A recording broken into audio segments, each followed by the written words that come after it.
আজকে চলে এসেছি আমরা সেই পপুলার পাপ্পু ধাবাতে। তো আমরা আজকে NS-12 ধরে সকাল সকাল বেরিয়ে পড়েছিলাম একটা জায়গায় যাওয়ার উদ্দেশ্যে। আর এই দেখতে পাচ্ছ এদিকে আমি, আর এইদিকে আমার দাদা, এদিকে বোন, সামনে দাদা আছে। এই যে দেখতে পাচ্ছ আমরা NS-12 ধরে সকাল সকাল বেরিয়ে পড়েছি একটা জায়গায় যাওয়ার জন্য। আর যাওয়ার পথে আমাদের বেশ খুব জোর খিদে পেয়েছিল। তো আমি দেখছিলাম হচ্ছে খাবারের কোথায় পাওয়া যায়, তো সেই জন্য হঠাৎ করে গুগল ম্যাপ অন করে নিলাম। একদম দারুণ জিনিস, গুগল ম্যাপে দেখলাম পাপ্পু ধাবা কাছে আছে। তা আর কি, সেই পপুলার পাপ্পু ধাবা। তো চলো পাপ্পু ধাবায় যাওয়া যাক তাহলে। চলো ড্রাইভার ভাই, একটু চলো তাড়াতাড়ি করে। তো তাড়াতাড়ি বলার সঙ্গে সঙ্গে দিল একদম 120-তে গাড়িটা ছেড়ে। আর আমরা জাস্ট 2 মিনিটের মধ্যে পৌঁছে গেলাম পাপ্পু ধাবাতে, সেই পপুলার পাপ্পু ধাবা। তোমরা দেখতে পাচ্ছ আমার ফার্স্ট টাইম পাপ্পু ধাবাতে।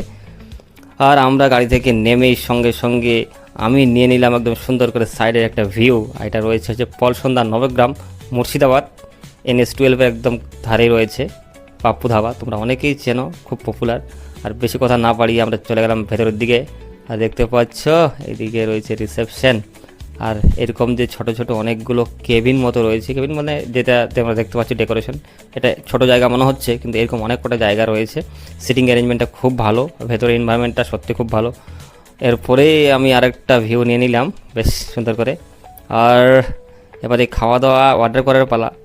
খাবারে আমরা নিয়েছি ছোলা বাটারের মশলা আর হচ্ছে আলু পরাঠা। আর আলু পরাঠাটা মেনলি আচার দিয়ে হেভি লাগে খেতে, দারুণ মানে দারুণ লাগে। তো এইদিকে দেখতে পাচ্ছ সকলে মিলে আমরা খাচ্ছি সবাই বসে। তো যেহেতু আমাদের অনেকটা জার্নি করতে হবে, সেই জন্য বেশি ভারী খাবার না হয় ভালো। তো আমরা হালকার মধ্যে ব্রেকফাস্টটা একটু সেরে নিচ্ছি।